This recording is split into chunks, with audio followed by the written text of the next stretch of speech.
अनि म एउटा नमस्कार हाम्रो ड्राइभर एसोसिएसनको सबै जग्गाको दाजुभाइहरूलाई चाहिँ म एउटा दुःखद कुराहरू लिएर आउँदैछु तपाईँहरू माझ।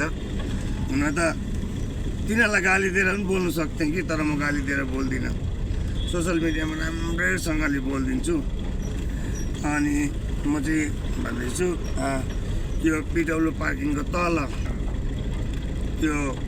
त्यो नानाको त्यो के सर्भिसिङ गर्ने ठाउँको त्यहाँ दार्जिलिङको त्यो उता उयसमा गाडीहरू राख्नु तल अब अफसाइड जग्गा हो, केटाहरू बस्छ कहाँ होइन।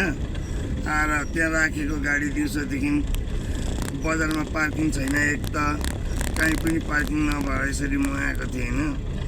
यसरी आएको त्यहाँ त यहाँ त हाम्रो पार्किङ हो त, यहाँ त हामी पो बस्छ त भनेर त मलाई त हो त्यहाँबाट गाडी हटाउनु अरे हुँदैन अरे भनेर त आमामा ओभर गरेर त अहिले त मलाई त त्यहाँबाट त उनीहरूले त उनीहरूको को दादा आउँछ अरे, को दादाले हटाउँछ अरे। ए साथी हो दार्जिलिङको साथीहरू के हो बरु तिमीहरूले नि एउटा कुरा यो गर साथीहरू दाजुहरू, तपाईँहरूले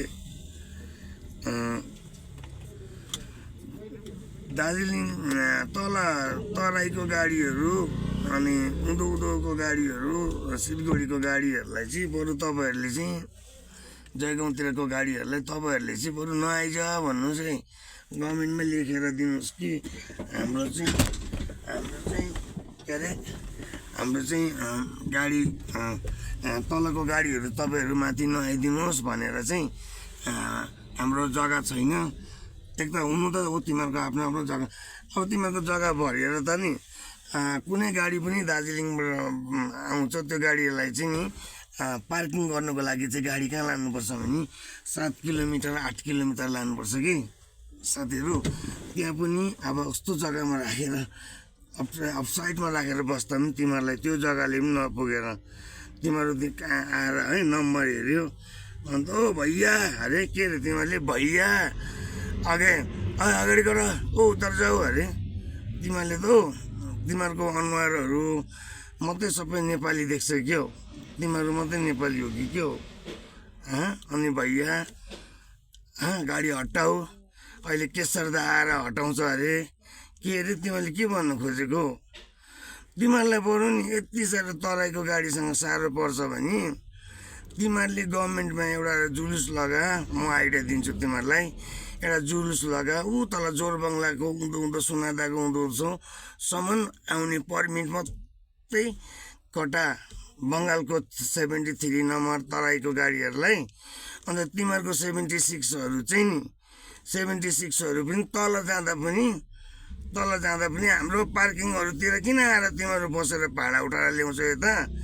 तिमीहरू पनि दार्जिलिङ मोडको माथि सुकुनातिर स्ट्यान्ड गरेर त्यहाँबाट रिसिभ गरेर ल्याऊ न भाडाहरू, तिमीलाई राम्रो हुन्छ बरु दाजुहरू।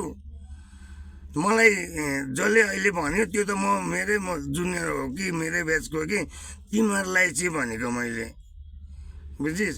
त्यति अफसाइड जग्गाले पनि तिमीलाई पुगेन भने नि अब तिमीहरू त्यस्तोको जुलुसमा लाग, त्यो राम्रो हुन्छ।